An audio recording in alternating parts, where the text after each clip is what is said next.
The Sleepwalker's Secret. Chapter 1, Nocturnal Unrest. Emma Lawson had always been a restless sleeper. From childhood, her nights were filled with vivid dreams and occasional bouts of sleepwalking.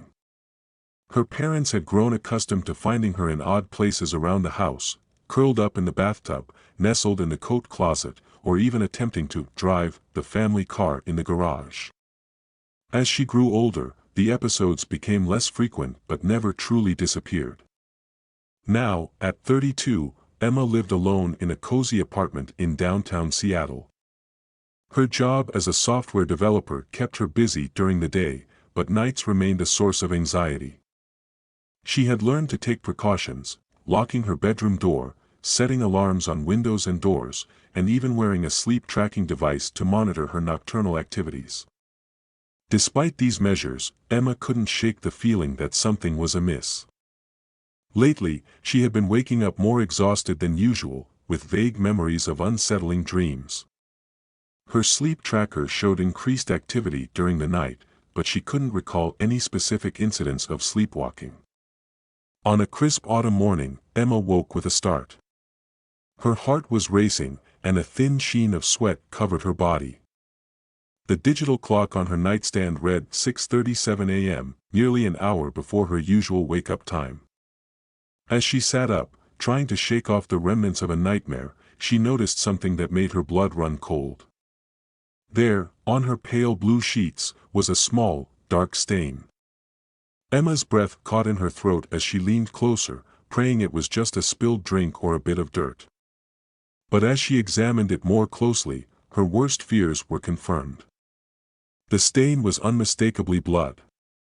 Panic set in as Emma's mind raced through possibilities. Had she cut herself during the night? Was it possible she had sleepwalked and injured herself without realizing it? She quickly checked her body for any signs of injury but found nothing. With trembling hands, she reached for her phone and opened the sleep tracking app. The data showed several periods of activity throughout the night, including one particularly long stretch between 2 a.m. and 3:30 a.m. Emma's stomach churned as she realized she had no recollection of what had transpired during that time. As she stumbled to the bathroom to splash water on her face, Emma caught sight of herself in the mirror. Her normally neat brown hair was disheveled, and dark circles shadowed her green eyes. But what truly terrified her was the smudge of what appeared to be dried blood on her right cheek. Emma's mind whirled with horrifying possibilities. Had she done something terrible during her sleepwalking episode? Was it possible that she had hurt someone, or worse? The thought was almost too much to bear, but she knew she couldn't ignore the evidence before her. With shaking hands, Emma turned on the TV, dreading what she might see on the morning news. As the local anchor's voice filled the room, her worst fears were realized. "Breaking news this morning," the anchor announced, her voice grave. "Police are investigating a possible homicide in the Belltown neighborhood. The body of a man was discovered in an alley off 2nd Avenue, just a few blocks from the victim's apartment. Authorities have not released the victim's name pending notification of next of kin, but they are asking anyone with information to come forward." Emma's legs gave out, and she sank to the floor, her back against the cool tile of the bathroom wall. The news anchor's words echoed in her mind as she struggled to process the information. A murder, just blocks from her apartment, on the very night she had experienced a mysterious episode of sleepwalking.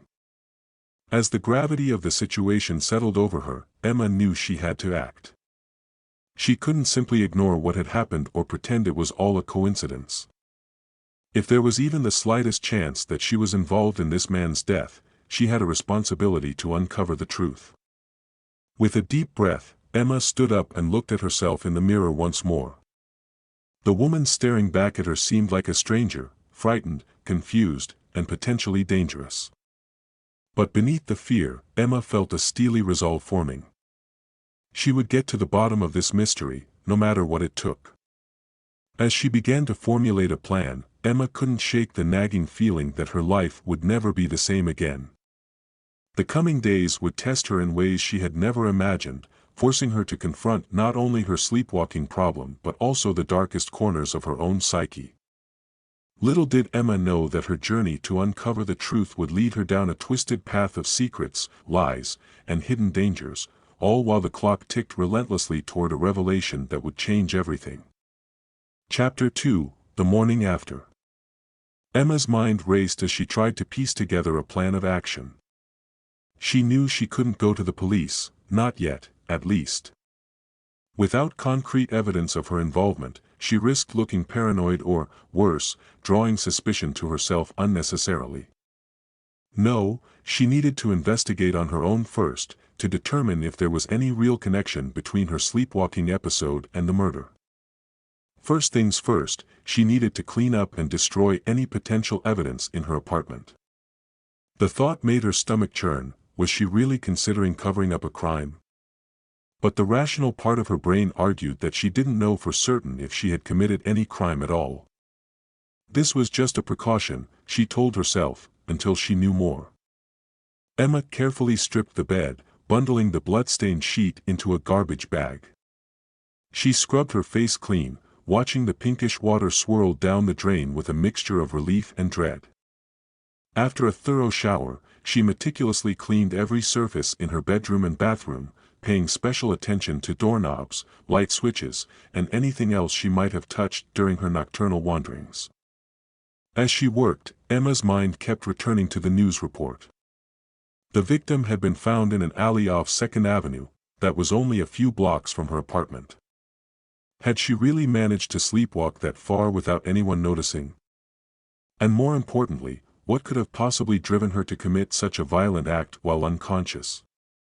Once she was satisfied that her apartment was clean, Emma sat down at her computer and began to research. She looked up recent news articles about the murder, but found little information beyond what she had already heard on TV.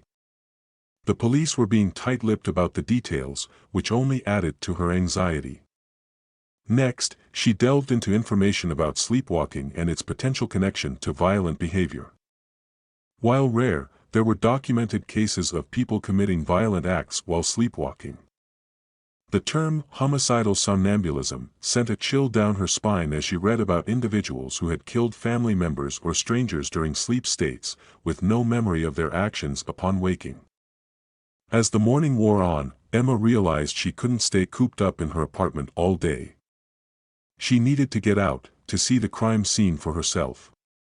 Perhaps being there would jog her memory or provide some clue as to what had really happened. Dressing in nondescript clothing, jeans, a gray hoodie, and sunglasses, Emma left her apartment and made her way towards 2nd Avenue. Her heart pounded as she approached the area cordoned off with yellow police tape. A small crowd of onlookers had gathered, watching as crime scene technicians worked methodically, photographing and collecting evidence. Emma hung back, trying to appear casual as she observed the scene. The alley where the body had been found was narrow and dimly lit, even in the late morning sun. She tried to imagine herself stumbling down that alley in the middle of the night, but the scenario seemed absurd. How could she have made it this far from home without waking up or being spotted by someone? As she stood there, lost in thought, a voice beside her made her jump. Terrible business, isn't it? Emma turned to see an elderly man shaking his head sadly as he gazed at the crime scene. Why yes, it is, Emma managed to stammer out, her heart racing. I've lived in this neighborhood for 40 years, the man continued, seemingly oblivious to Emma's discomfort. Never seen anything like this before. Makes you wonder what the world's coming to. Emma nodded noncommittally, not trusting herself to speak. She was about to turn away when the man's next words froze her in place. I was up late last night, you know. Insomnia's a curse at my age. I was looking out my window around 2:30, and I saw something strange. Emma's breath caught in her throat. What did you see? She asked, trying to keep her voice steady. The old man leaned in conspiratorially. A woman, walking down the street in her pajamas. Looked like she was sleepwalking or something. Thought about calling someone, but by the time I got to the phone, she was gone. Emma felt the blood drain from her face.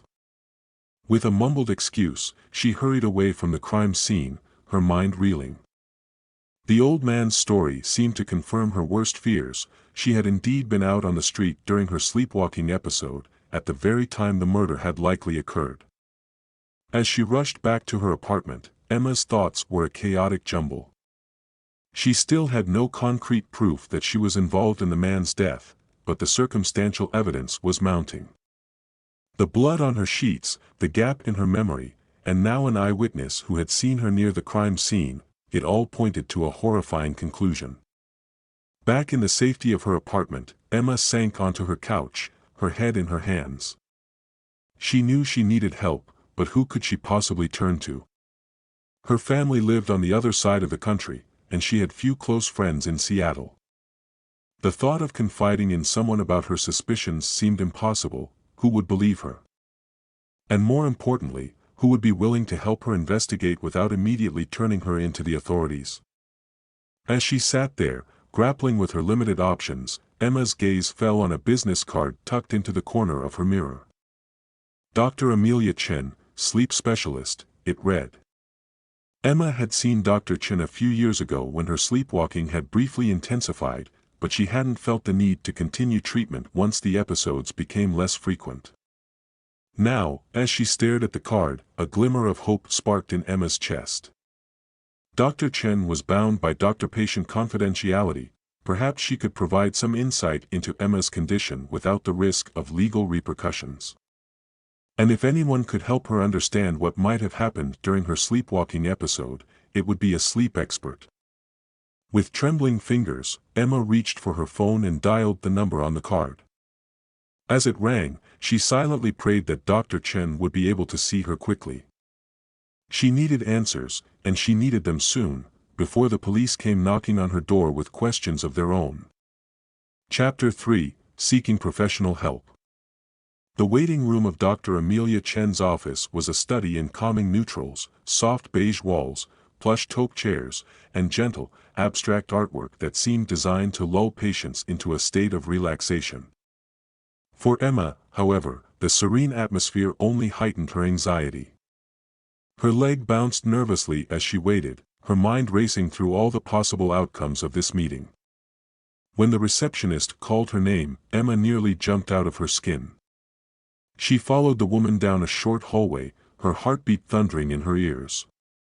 The door to Dr. Chen's office opened, revealing a petite woman with kind eyes and a reassuring smile. "Emma, it's good to see you again," Dr. Chen said warmly, gesturing for her to take a seat.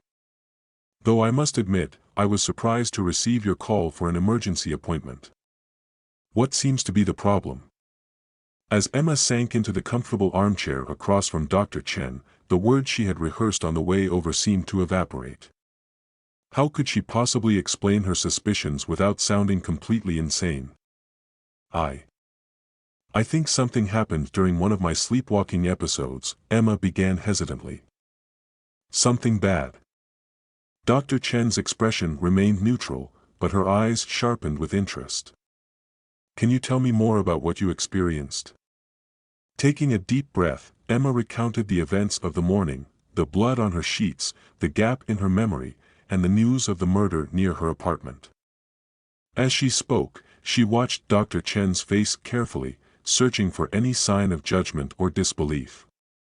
To her relief, the doctor's expression remained professional and attentive. When Emma finished her story, Dr. Chen was quiet for a moment, her fingers steepled beneath her chin. "Emma," she said finally, her voice gentle but firm, "I want you to understand that what you're describing is extremely rare. While there have been documented cases of violent behavior during sleepwalking episodes, they are the exception, not the rule. But it is possible." Emma pressed, her voice barely above a whisper. Dr. Chen nodded slowly. "It is possible, yes. But before we jump to any conclusions, I think we need to gather more information. Have you noticed any changes in your sleep patterns lately? Any new stressors in your life that might have triggered an increase in sleepwalking episodes?" Emma thought for a moment. "I've been under a lot of pressure at work lately, we're in the middle of a big project with a tight deadline. And I've been having more vivid dreams than usual, but I chalked that up to stress. Stress can certainly exacerbate sleep disorders, Dr. Chen agreed. But Emma, I have to ask, have you considered the possibility that there might be another explanation for what you experienced? Is there any chance you could have injured yourself while awake and simply not remember it due to exhaustion or stress? Emma shook her head vehemently. I've gone over it 1,000 times in my head. I have no memory of hurting myself, and there's no injury on my body that could explain the blood. And then there's the old man who saw someone who looked like me walking near the crime scene. Dr. Chen leaned forward, her expression serious. Emma, I understand how frightening this must be for you. But I want you to be very careful about jumping to conclusions. Memory is a tricky thing, and stress can play all sorts of tricks on our minds. Before we consider any drastic measures, I think we need to do a thorough sleep study to see exactly what's happening during your episodes. A mix of relief and apprehension washed over Emma. On one hand, she was grateful for Dr. Chen's rational approach and willingness to help. On the other, the thought of waiting for answers while a potential murder investigation unfolded was terrifying. How soon can we do the sleep study? Emma asked urgently. Dr. Chen glanced at her computer. I can get you in tomorrow night. We'll do a full polysomnography, that's a comprehensive sleep study that will monitor your brain waves, heart rate, breathing, and muscle movements throughout the night. It should give us a clear picture of what's happening during your sleep cycles. Emma nodded, trying to ignore the knot of anxiety in her stomach. And in the meantime, what should I do? Dr. Chen's expression softened. Try to stay calm, Emma. I know that's easier said than done, but stress will only make your sleep issues worse. Continue with your normal routine as much as possible. And please, don't do anything rash. If you truly believe you may have been involved in a crime, I would strongly advise speaking with a lawyer before taking any action. The suggestion of a lawyer sent a chill down Emma's spine. Was that really where this was heading? As she left Dr. Chen's office with instructions for the sleep study, Emma felt a strange mix of hope and dread. The rational part of her brain clung to the possibility that this was all a misunderstanding, a perfect storm of stress and coincidence. But a darker voice whispered that she was only delaying the inevitable, that sooner or later, the truth would come out, and her life would be forever changed. As Emma stepped out onto the bustling Seattle street, she couldn't shake the feeling that she was being watched. Every passing stranger seemed to eye her with suspicion, as if they could somehow sense the turmoil roiling beneath her calm exterior.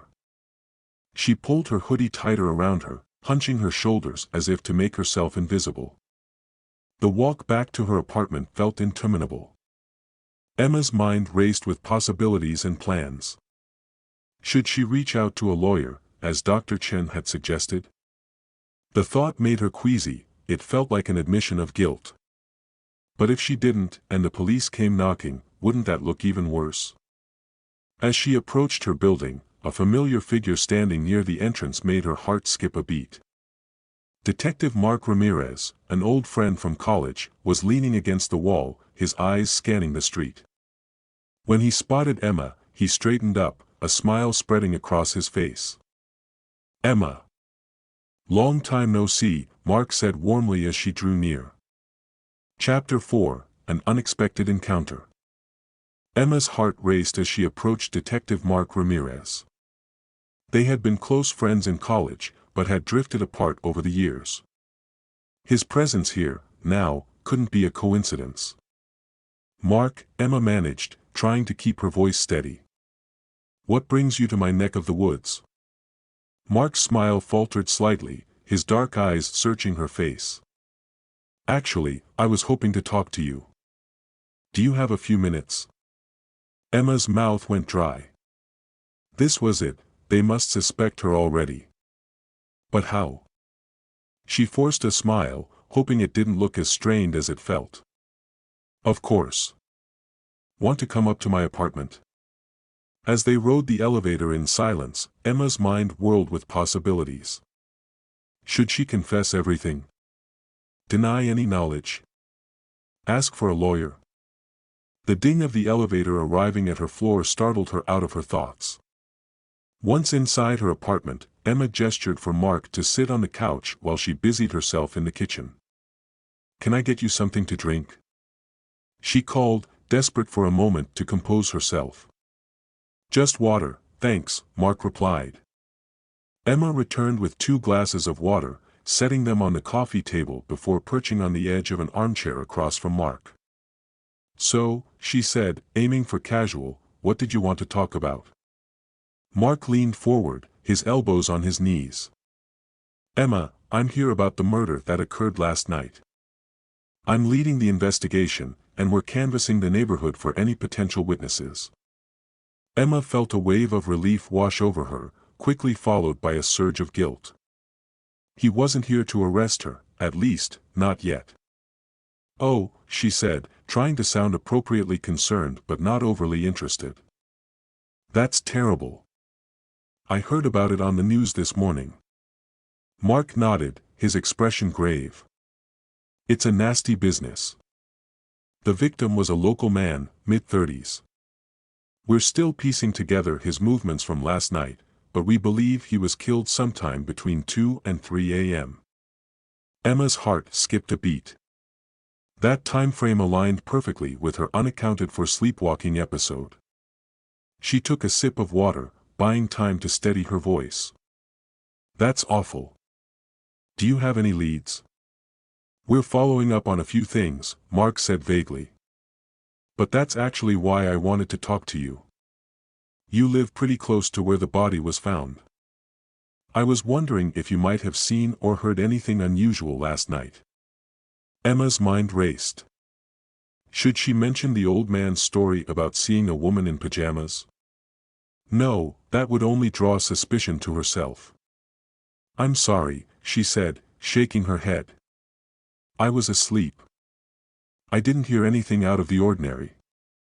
Mark studied her face for a moment, and Emma felt sure he could see right through her lie. But then he just nodded, jotting something down in a small notebook. "That's all right. A lot of people were asleep at that hour. But if you do remember anything, no matter how small or seemingly insignificant, please don't hesitate to call me." He handed her a business card, which Emma accepted with slightly trembling fingers. As she walked him to the door, Mark paused, his hand on the doorknob. "Emma," he said, his voice softer now, more like the friend she remembered from college, "are you okay? You seem, I don't know, on edge." Emma forced a laugh, though it sounded hollow even to her own ears. "Just stressed with work," she lied. "Big project, tight deadline. You know how it is." Mark nodded, but he didn't look entirely convinced. "Well, take care of yourself, okay? And seriously, call me if you think of anything that might help with the case." As soon as the door closed behind him, Emma sagged against it, her legs suddenly weak. She had just lied to a police officer, to her friend, about a murder investigation. The reality of her situation came crashing down on her with renewed force. She stumbled to the couch, collapsing onto it and burying her face in her hands. What was she doing? If she was innocent, why was she acting so guilty? But if she was guilty? Emma couldn't even bring herself to finish that thought. As the afternoon light began to fade, Emma realized she had been sitting in the same position for hours, her mind churning over the same questions without reaching any conclusions. She needed to do something, to take some kind of action. Sitting here wallowing in fear and uncertainty wasn't going to solve anything. With a burst of determination, Emma stood up and grabbed her laptop. If she was going to get to the bottom of this, she needed more information. She began by searching for everything she could find about the victim. The local news sites had finally released his name, Thomas Garrett, 34, a freelance graphic designer who lived in the apartment building next to the alley where his body was found. As Emma scrolled through Thomas's social media profiles, a sick feeling grew in her stomach. He seemed like a normal guy, pictures of him hiking with friends, posts about design projects he was working on, the occasional joke or meme. How could she possibly have had any reason to hurt him? But then, buried in his Instagram feed from several months ago, something caught Emma's eye. It was a group photo taken at a local bar, and there, in the background, was a face she recognized. Her own. Emma's breath caught in her throat as she zoomed in on the image. There was no doubt about it, that was definitely her, sitting at the bar in the background of Thomas's photo. She had no memory of ever meeting him or being at that bar, but the evidence was right there in front of her. As she stared at the photo, a fragmented memory began to surface, the clinking of glasses, the murmur of conversation, a man's laugh. But try as she might, Emma couldn't piece together any more details. Was it possible she had met Thomas that night and simply forgotten? Or was there some deeper connection between them that her conscious mind had buried? With shaking hands, Emma closed her laptop. The sleep study couldn't come soon enough. She needed answers, and she needed them before her own paranoia, or the police, caught up with her. As night fell over Seattle, Emma prepared for bed with a sense of dread. She double-checked all her locks and alarms, but she knew that the real danger might be coming from within her own mind. As she lay in bed, staring at the ceiling, she silently prayed for a dreamless, motionless sleep. But even as exhaustion pulled her under, a part of Emma's mind remained alert, waiting and watching for any sign that her body might betray her once again. Chapter 5, Nocturnal Revelations. The sleep lab at Seattle's Sleep Medicine Center was a stark contrast to the warm, inviting atmosphere of Dr. Chen's office. Clinical and impersonal, the room reminded Emma of a cross between a hotel room and a hospital ward. As a technician attached a dizzying array of electrodes to her scalp, chest, and limbs, Emma tried to quell the rising panic in her chest. Try to relax and sleep as normally as possible, the technician advised, adjusting the final connections. Dr. Chen will be monitoring your results throughout the night, and she'll review everything with you in the morning. Emma nodded, not trusting herself to speak. As the lights dimmed and the technician left the room, she lay back on the unfamiliar bed, acutely aware of the wires trailing from her body and the camera mounted in the corner, recording her every move. Sleep seemed impossible under these conditions, but eventually, exhaustion won out. Emma drifted off into a fitful slumber, her dreams a chaotic swirl of dark alleys, bloody sheets, and Thomas Garrett's smiling face from his social media photos. In the control room, Dr. Chen watched the monitors with growing concern. Emma's brain waves showed an unusual pattern, rapid shifts between deep sleep and a state that resembled wakefulness, but without full consciousness. As the night wore on, Dr. Chen observed several episodes where Emma's body became active while her brain remained in this liminal state. Around 2 a.m., Emma's readings spiked dramatically. On the video feed, Dr. Chen watched as Emma sat up in bed, her eyes open but unfocused. She began to speak, her words slurred but discernible. "No, stop, don't hurt him. I won't let you." Dr. Chen leaned closer to the monitor, her brow furrowed in concentration. Emma's brain waves were unlike anything she had seen before, a chaotic mix of sleep and wake patterns that defied easy categorization. On the screen, Emma had gotten out of bed and was pacing the room, her movements jerky and uncoordinated. She continued to mutter, her voice growing more agitated. "Leave him alone. Thomas. I'm sorry. I couldn't stop them." Dr. Chen's eyes widened at the mention of Thomas's name. This was no ordinary sleepwalking episode, Emma seemed to be reliving or recreating some kind of traumatic event. The episode lasted for nearly an hour before Emma finally returned to bed, slipping into a deeper, calmer sleep. Dr. Chen sat back in her chair, her mind racing with the implications of what she had just witnessed. Whatever had happened to Emma, it was clear that her subconscious was grappling with some deeply buried trauma or memory. As dawn broke over Seattle, Emma awoke feeling groggy and disoriented. The technician returned to remove the tangle of wires and electrodes, assuring her that Dr. Chen would be in shortly to discuss the results. Emma sat on the edge of the bed, her stomach churning with anxiety. Had she sleepwalked again? Had she said or done anything incriminating? The not knowing was almost worse than her fears of what she might have done. When Dr. Chen entered the room, her expression was grave. "Emma," she said gently, taking a seat beside her, "we have a lot to talk about. Your sleep study revealed some very unusual patterns, and I'm concerned about what they might mean." Emma's heart raced as Dr. Chen explained what she had observed during the night, the abnormal brain wave patterns, the extended period of sleepwalking, and most alarmingly, the things Emma had said while in this state. "You mentioned Thomas by name," Dr. Chen said carefully, watching Emma's reaction. "And you seem to be reliving some kind of traumatic event involving him. Can you tell me anything about that?" Emma shook her head, tears welling up in her eyes. "I don't remember anything," she whispered. "I didn't even know I knew Thomas until I saw an old photo yesterday." "What's happening to me, Dr. Chen?" The doctor took a deep breath, choosing her words carefully. "Emma, based on what I observed last night, I believe you may be experiencing a rare form of parasomnia, a sleep disorder that goes beyond ordinary sleepwalking. Your brain seems to be switching rapidly between sleep and wake states, allowing for complex behaviors while you're not fully conscious." "But what does that mean?" Emma asked, her voice trembling. Could I have hurt someone without knowing it?" Dr. Chen's expression softened. "It's possible, but I don't think that's what happened here. Your sleep talking suggested that you were trying to protect Thomas, not harm him.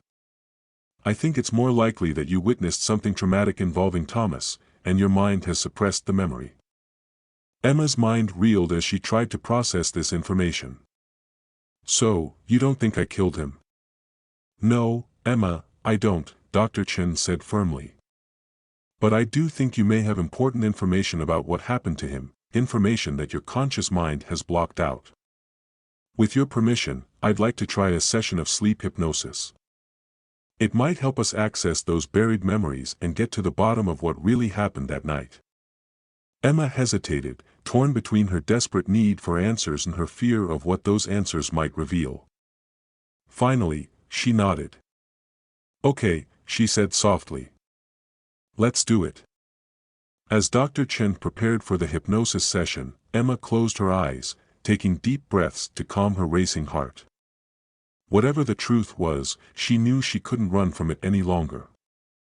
It was time to face the shadows lurking in the depths of her subconscious, even if what she found there changed her life forever. Chapter 6: Unlocking the Past. The hypnosis room was dimly lit, with soft, ambient music playing in the background. Emma reclined in a comfortable chair, her eyes closed as she listened to Dr. Chen's soothing voice guiding her into a state of deep relaxation. "You're walking down a long corridor," Dr. Chen intoned. "At the end is a door. Behind that door are your memories of the night Thomas died. As you approach the door, you feel calm and safe. You know that you're just an observer, nothing can harm you here. Are you ready to open the door, Emma?" Emma nodded slowly, her body completely relaxed but her mind alert and focused. In her mind's eye, she reached out and turned the doorknob. Suddenly, she was no longer in the hypnosis room. She was walking down a dark Seattle street, the cool night air nipping at her skin. But something was wrong, her movements felt sluggish, dreamlike. With a start, Emma realized she was experiencing that night through the eyes of her sleepwalking self. She watched, a passive observer in her own body, as she wandered aimlessly through the quiet streets. Time seemed to blur, and suddenly she found herself in a narrow alley. Ahead, she could make out two figures, a man backed against the wall, and another man looming over him menacingly. As she drew closer, she recognized the man against the wall. It was Thomas Garrett, his face pale with fear. The other man was a stranger, tall and broad-shouldered, with a glint of metal in his hand. Emma's sleepwalking self stumbled forward, drawn by some unconscious instinct to intervene. "Stop," she heard herself say, her voice slurred and distant. "Don't hurt him." The attacker whirled around, startled by her sudden appearance.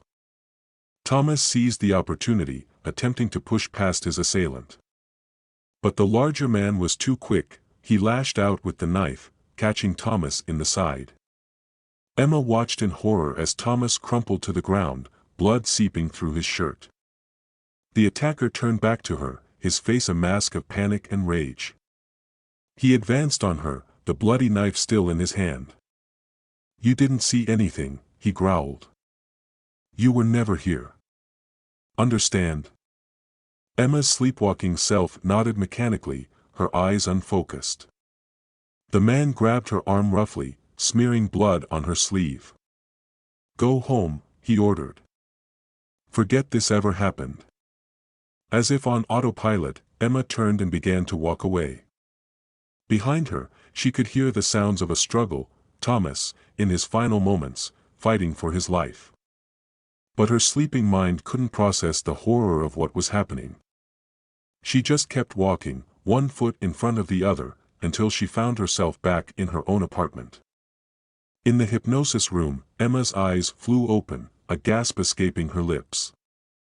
Dr. Chen leaned forward, her face etched with concern. "Emma? Are you all right? What did you see?" Tears streamed down Emma's face as she recounted the memories she had uncovered. Dr. Chen listened intently, her expression grave. When Emma finished, the doctor took a deep breath before speaking. "Emma, what you've just described is incredibly traumatic. Your mind suppressed this memory as a coping mechanism, but your subconscious has been trying to process it through your sleepwalking episodes." "But why didn't I go to the police?" Emma asked, her voice hoarse. "Why didn't I try to help Thomas?" Dr. Chen shook her head. "In a sleepwalking state, your ability to make rational decisions is severely impaired. Your brain was operating on a very basic level, following the last command it received, to go home and forget. It's not your fault, Emma. You were not in control of your actions." Emma buried her face in her hands, overwhelmed by the flood of emotions, relief that she hadn't killed Thomas, guilt that she hadn't been able to save him, and fear of what would happen next. "What do I do now?" she asked, looking up at Dr. Chen with pleading eyes. The doctor's expression was sympathetic but firm. "Emma, you have vital information about a murder. I think it's time we contacted the police. Detective Ramirez, wasn't it? I think you should call him and tell him everything you've remembered." Emma nodded slowly, her heart racing at the thought of confessing everything to Mark. But she knew Dr. Chen was right, she couldn't keep this to herself any longer. With trembling fingers, Emma reached for her phone and dialed Mark's number. As it rang, she took a deep breath, steeling herself for the conversation that would change everything. "Detective Ramirez," Mark's voice answered, professional and detached. Chapter 7, The Truth Unveiled. "Mark," Emma said, her voice quavering. "It's Emma. I need to talk to you about Thomas Garrett's murder. I remember what happened that night." There was a moment of silence on the other end of the line. When Mark spoke again, his tone was a mixture of concern and professional interest. "Emma, are you sure? Can you come down to the station right away?" Emma glanced at Dr. Chen, who nodded encouragingly. "Yes, I'll be there soon." "And Mark? I'm bringing my doctor with me. There's a lot to explain." The ride to the police station was tense. Emma sat in the back of Dr. Chen's car, her mind replaying the recovered memory over and over. She felt as though she was teetering on the edge of a precipice, about to plunge into unknown depths. At the station, they were led to an interview room where Mark was waiting. His face was a mask of professional neutrality, but Emma could see the questions burning in his eyes. "Emma," he began, his voice gentle but firm. "I need you to tell me everything you remember about the night Thomas Garrett was killed. Take your time, and don't leave anything out." Taking a deep breath, Emma recounted her story, the sleepwalking, the suppressed memory, and finally, the scene she had witnessed in the alley. As she spoke, Mark's expression grew increasingly grave. He jotted notes in his notebook, occasionally asking for clarification on certain points. When Emma finished, Mark turned to Dr. Chen. "Doctor, in your professional opinion, is what Emma experienced consistent with sleepwalking behavior?" Dr. Chen nodded. "Absolutely. Emma suffers from a rare and complex form of parasomnia. In layman's terms, her brain can switch rapidly between sleep and wake states, allowing for complex behaviors while not fully conscious. It's entirely possible for her to have witnessed the crime, interacted with the perpetrator, and then suppressed the memory upon waking." Mark absorbed this information, his brow furrowed in thought. "Emma," he said finally, "I believe you. And I want you to know that you're not in any trouble. You're a witness, not a suspect." The relief that washed over Emma was so intense she felt lightheaded. Tears sprang to her eyes as the weight of her fears began to lift. However, Mark continued, his tone becoming more businesslike, "We need to act quickly. The man you saw, can you describe him in more detail?" Emma closed her eyes, trying to recall every detail of the attacker's face. He was tall, probably over 6 feet. Broad shoulders, short dark hair. There was a scar on his left cheek, just below the eye. And his voice, it was deep, with a slight accent. "Maybe Eastern European?" Mark nodded, jotting down the description. "That's good, Emma. Really good. We'll get a sketch artist in here as soon as possible." Over the next few hours, Emma worked with the sketch artist, painstakingly recreating the face from her memory. Dr. Chen stayed by her side, offering support and helping to guide Emma through the process of accessing the suppressed memory without becoming overwhelmed. As the sun began to set, Mark returned to the interview room, his face alight with excitement. "We've got a hit," he announced. "The sketch matches a known offender in our database. Alexei Volkov, an enforcer for the Russian mafia. He's been suspected in several other murders, but we've never had enough evidence to charge him." Emma felt a chill run down her spine at the realization of how close she had come to such a dangerous individual. "What happens now?" she asked, her voice barely above a whisper. Mark's expression softened. "Now, we build our case. Your testimony, combined with the physical evidence we've gathered, should be enough to bring Volkov in for questioning. But Emma," he added, his tone growing serious, "until we have him in custody, you could be in danger. We need to place you in protective custody." The next few days passed in a blur for Emma. She was moved to a safe house, constantly guarded by police officers. Dr. Chen visited daily, helping her work through the trauma of her recovered memory and the stress of her current situation. Meanwhile, the police launched a citywide manhunt for Alexei Volkov. Emma watched the news reports with a mixture of fear and anticipation, jumping at every sound and shadow. On the 4th day, Mark arrived at the safe house, his face weary but triumphant. "We got him," he announced. "Volkov was apprehended trying to flee the city. He's in custody now." Emma sagged with relief, tears streaming down her face. It was over. The truth had finally come to light. In the weeks that followed, Emma's life slowly began to return to normal.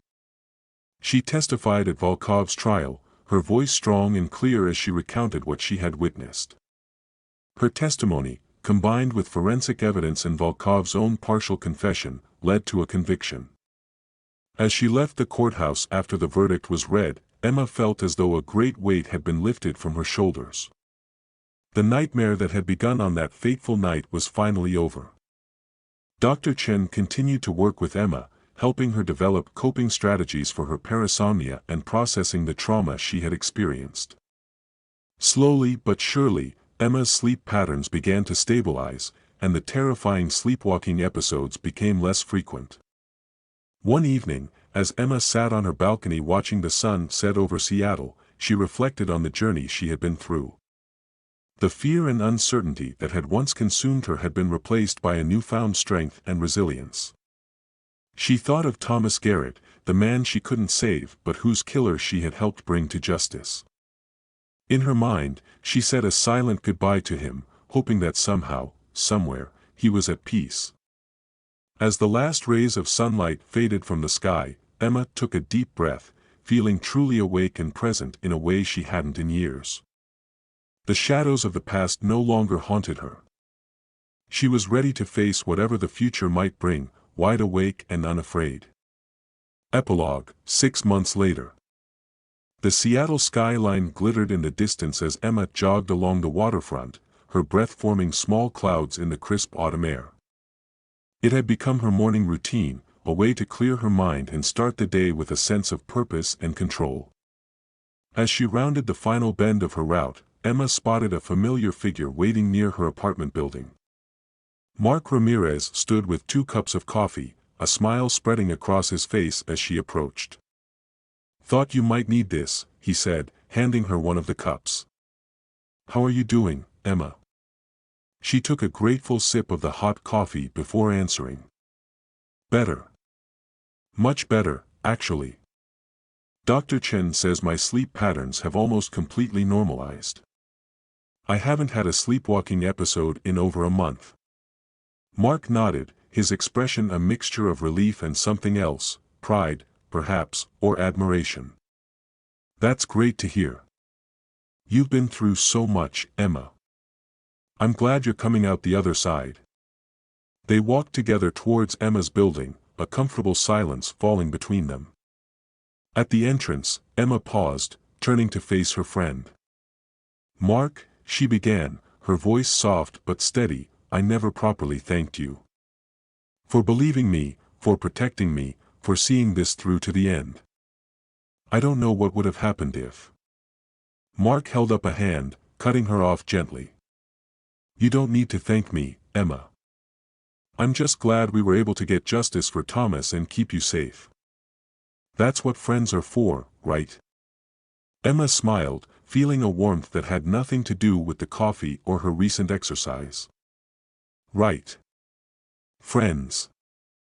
As Mark turned to leave, Emma called out to him. "Hey, some of us are getting together this weekend. Just a small thing, dinner and maybe some board games. Would you like to come?" The smile that lit up Mark's face was answer enough, but he nodded enthusiastically. "I'd love to. Text me the details." "Will do," Emma replied, waving as he headed off to start his own day. As she rode the elevator up to her apartment, Emma felt a sense of contentment wash over her.